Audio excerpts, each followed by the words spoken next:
Hello दोस्तों, स्वागत है आपका इस नई वीडियो में। दोस्तों, आज हम सामान्य ज्ञान से संबंधित कुछ इंपॉर्टेंट प्रश्नों का एक प्रैक्टिस सेट लेकर के आपके समक्ष उपस्थित हुए हैं। तो बिना देरी किए इन इंपॉर्टेंट सवालों को शुरू करते हैं। इससे पहले यदि आपने चैनल को सब्सक्राइब नहीं किया है तो चैनल को सब्सक्राइब करके बेल आइकन को प्रेस कर दें ताकि लेटेस्ट वीडियो की नोटिफिकेशन आप तक पहुँच सके। तो चलिए शुरू करते हैं। इस वीडियो का पहला प्रश्न है, निम्न में से कौन संसद का अनन्य भाग नहीं है? तो संसद का अनन्य भाग यहाँ पे कौन सा नहीं दिया गया है? इन चारों में से आपका सही आंसर होगा कि संसद का अनन्य भाग उपराष्ट्रपति नहीं होता है। ऑप्शन बी आपका सही उत्तर दिया गया है। अगला पॉइंट आपको क्या ध्यान रखना है कि जब हम संसद के संदर्भ में बात करते हैं तो भारतीय जो संसद है वो 3 लोकसभा, राज्यसभा और राष्ट्रपति से मिलकर के बनती है। संसद का निर्माण होता है राष्ट्रपति, लोकसभा और राज्यसभा से संसद का निर्माण होता है। भारतीय संसद का जो उल्लेख है वो संविधान के किस अनुच्छेद में किया गया है? तब आपका आंसर होगा कि अनुच्छेद 79 में संसद का उल्लेख किया गया है और संसद लोकसभा, राज्यसभा, राष्ट्रपति से मिलकर के बनती है।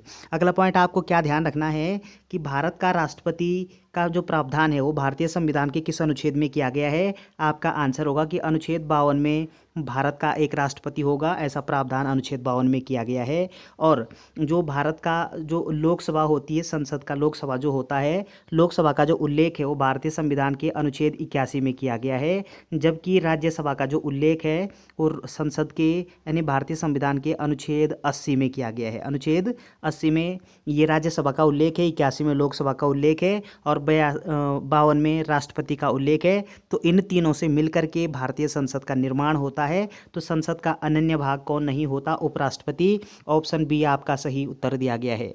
अगला पॉइंट ध्यान रखना आपको कि उपराष्ट्रपति, भारत का एक उपराष्ट्रपति होगा, ऐसा प्रावधान भारतीय संविधान के किस अनुच्छेद में किया गया है?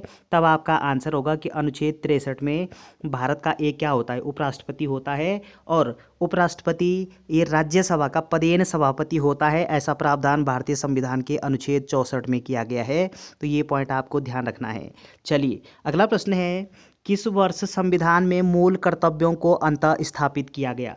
तो भारतीय संविधान में मूल कर्तव्यों को कब जोड़ा गया है? आपका आंसर होगा वर्ष 1976 में। ऑप्शन बी यहाँ पे सही उत्तर दिया गया है। तो मूल संविधान में हमारे जो मौलिक कर्तव्य हैं इनका समावेश नहीं था। 1976 में संविधान में मौलिक कर्तव्यों का समावेश किया जाता है। और वर्तमान समय में देश के नागरिकों के लिए कितने मौलिक कर्तव्य हैं? आपका आंसर होगा 11 मौलिक कर्तव्य हैं वर्तमान समय में, लेकिन मूल संविधान में इनका उल्लेख नहीं था। अगला पॉइंट आपको क्या ध्यान रखना है कि मूल कर्तव्यों का समावेश अर्थात मूल कर्तव्यों को जोड़ने का जो सुझाव है वो किस समिति के द्वारा दिया गया? तब आपका आंसर होगा कि सरदार स्वर्ण सिंह समिति की अनुशंसा पर क्या होता है कि संविधान में मौलिक कर्तव्यों को जोड़ा जाता है। किस समिति की सिफारिश पर? सरदार स्वर्ण सिंह समिति की सिफारिश पर। इस प्रश्न का सही उत्तर 1976 हो जाएगा। चलिए अगला प्रश्न है, नीति निर्देशक तत्वों का महत्व किसके लिए है? तो नीति निर्देशक तत्व इनका महत्व किसके लिए है? आपका आंसर होगा राज्यों के लिए। ऑप्शन बी सही उत्तर दिया गया है। अगला पॉइंट आपको क्या ध्यान रखना है कि नीति निर्देशक तत्वों इनका जो प्रावधान है वो भारतीय संविधान में कहाँ पे किया गया है? किस भाग में किया गया है? आपका आंसर होगा नीति निर्देशक तत्वों का उल्लेख है आपका भारतीय संविधान के भाग 4 में।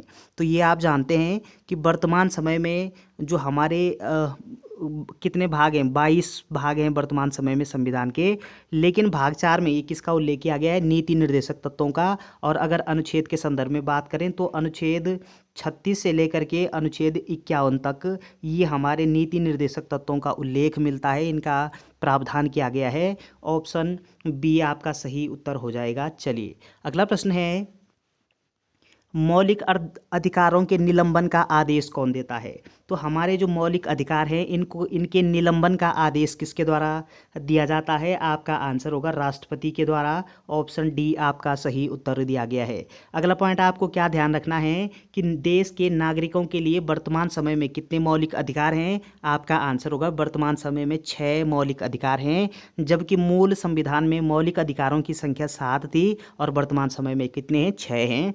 तो हमारा जो एक मौलिक अधिकार था संपत्ति का मौलिक अधिकार, तो उस संपत्ति के अधिकार को कानूनी अधिकार बना दिया गया है और उसको वर्तमान समय में अनुच्छेद 300 के ए में या फिर आप बोलेंगे अनुच्छेद 300 के क में रखा गया है और वर्तमान समय में 6 हमारे मौलिक अधिकार हैं। चलिए, इस प्रश्न का सही उत्तर हो जाएगा राष्ट्रपति। तो राष्ट्रपति क्या करते हैं? मौलिक अधिकारों के निलंबन के आदेश देते हैं। ऑप्शन डी सही उत्तर हो जाएगा। अगला प्रश्न है, भारतीय संविधान के अंतर्गत मूल अधिकारों का संरक्षक कौन है? तो मूल अधिकारों का संरक्षक ये कौन होता है? आपका आंसर होगा न्यायपालिका। ऑप्शन सी आपका सही उत्तर हो जाएगा। अगला पॉइंट आपको ध्यान रखना है कि हमारे वर्तमान समय में जो 6 मौलिक अधिकार हैं, हमारे मौलिक अधिकारों का जब हनन होता है तो हम आम जो नागरिक होता है वो आपका न्यायालय की शरण लेता है, न्यायालय के सामने जाता है और कहते हैं कि हमारे मौलिक अधिकारों का हनन हो रहा है। तो इस प्रश्न का सही उत्तर होगा न्यायपालिका। ऑप्शन सी आपका सही उत्तर हो जाएगा।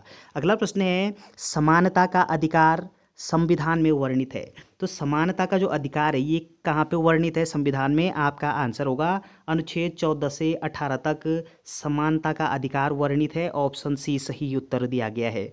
अगला पॉइंट आपको क्या ध्यान रखना है कि समानता का जो अधिकार है वो अनुच्छेद 14 से 18 तक है। तो अनुच्छेद 14 में क्या वर्णित है?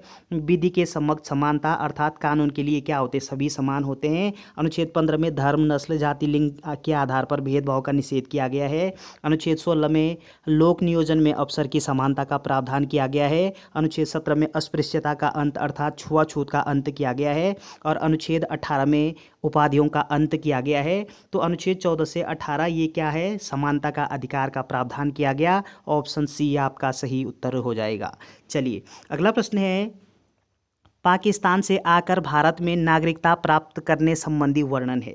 यानी कोई व्यक्ति पाकिस्तान से भारत आ सकता है, वो भारत का नागरिक बन सकता है, ऐसा जो प्रावधान है वो भारतीय संविधान के किस अनुच्छेद में उल्लेख है? आपका आंसर होगा अनुच्छेद 6 में। ऑप्शन बी आपका सही उत्तर दिया गया है।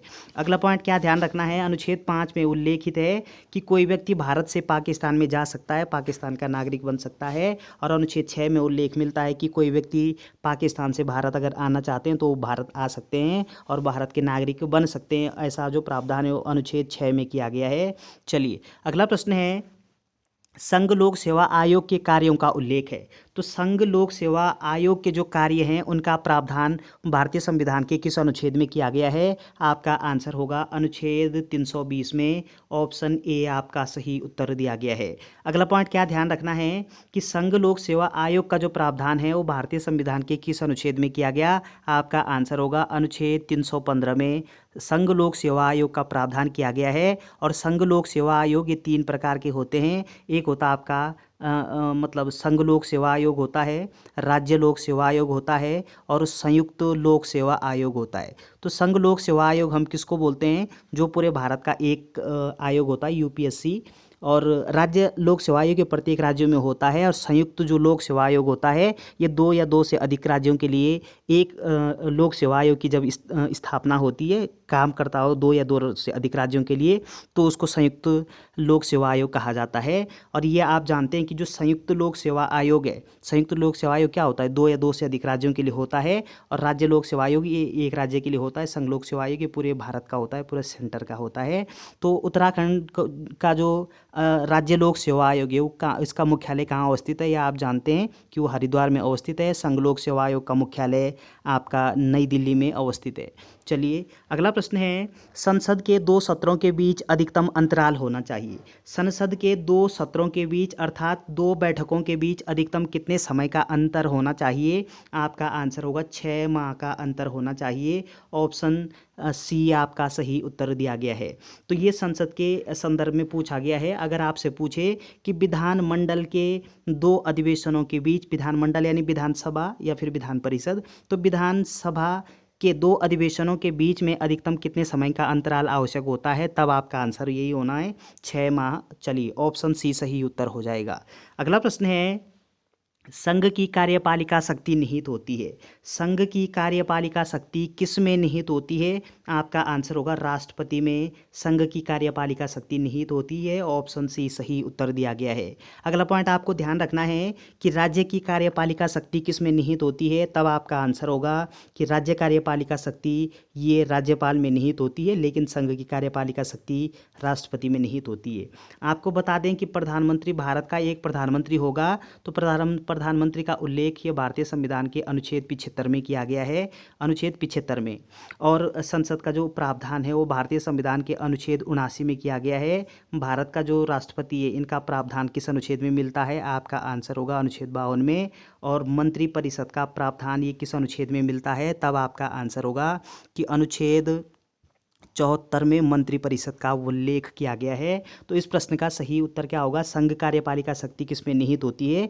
राष्ट्रपति में। ऑप्शन सी सही उत्तर हो जाएगा। चलिए अगला प्रश्न है, भारत का राष्ट्रपति होता है। तो भारत का राष्ट्रपति क्या होता है? इन चारों में से आपका सही उत्तर क्या होना चाहिए? आपका आंसर होगा कि राज्य का संवैधानिक अध्यक्ष होता है। ऑप्शन बी सही उत्तर दिया गया है। भारत का वास्तविक शासक नहीं होता है, राज्यों और केंद्र का अध्यक्ष नहीं होता है, बहुमत दल का नेता राष्ट्रपति नहीं होता है। बहुमत दल का नेता कौन होता है? राज्य में मुख्यमंत्री होता है और केंद्र में प्रधानमंत्री होता है। लेकिन राष्ट्रपति के संदर्भ में पूछा गया है तो राष्ट्रपति क्या होता है कि राज्य का संवैधानिक अध्यक्ष होता है। ऑप्शन बी आपका सही उत्तर दिया गया है। राज्य का मतलब यहाँ पे स्टेट से नहीं है, राज्य का मतलब पूरे सेंटर से, पूरे केंद्र से है। चलिए अगला प्रश्न है, भारतीय सशस्त्र सेनाओं का सर्वोच्च सेनापति कौन होता है? तो भारतीय जो सशस्त्र जो सेनाएं हैं भारत की, इनका सर्वोच्च सेनापति कौन होता है? आपका आंसर होगा राष्ट्रपति होता है। ऑप्शन बी आपका सही उत्तर दिया गया। तो सशस्त्र जो सेनाएं हैं वो 3 प्रकार की होती है, ये आप जानते हैं। थल सेना होती है, वायु सेना होती है और जल सेना होती है। तो इन तीनों सेनाओं का जो सर्वोच्च सेनापति होता है वो राष्ट्रपति कहलाता है। ऑप्शन बी सही उत्तर हो जाएगा। अगला प्रश्न है, तो चलिए दोस्तों ये इंपॉर्टेंट प्रश्न थे। वीडियो अगर आपको अच्छी लगती है तो चैनल को सब्सक्राइब करना ना भूलें। Thanks for watching.